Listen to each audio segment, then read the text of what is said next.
Angel University TV, ayun, nakagawa na tayo ng ibang eksena namin dito. Kasama ko si Ting at saka si Kokang, syempre dito sa swimming pool, no? So, ito, kukunan na namin yung eksena naman ng mga bandido. So, nandito na yung mga tauhan natin, magbuhat kay Don Lamon at saka yung mga tauhan Don Lamon. So, yun, malapit na kaming makakalahati dun sa aming mga eksena. So, yan. Yan. Malapit na yung mga kuha namin.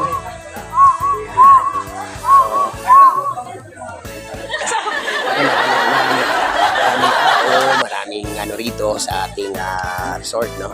So ito puro lang tauhan ng mga Batang Quiapo team, no? So ito yung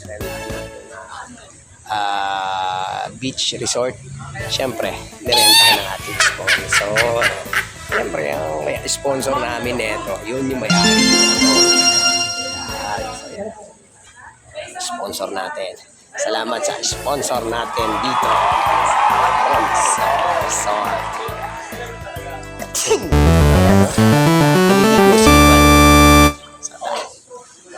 Okay na to. Dahil marami na yung ating mga tauhan.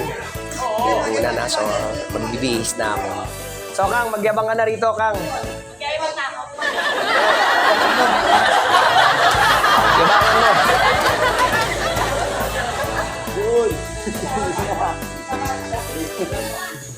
So, yun. Ano? Yung meron na akong t-shirt.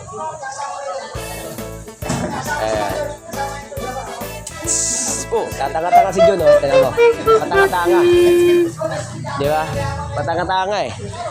So, yun yung mga talent natin. Okay, kompletong talent ng team, Team Quiapo, no? So, yun, no? Magbibihis na syempre si Don Ramon, si Tanggal, no? So, magtatanggal lang syempre ako ng short. So, public ng drip at sa yung ano natin. So, tara.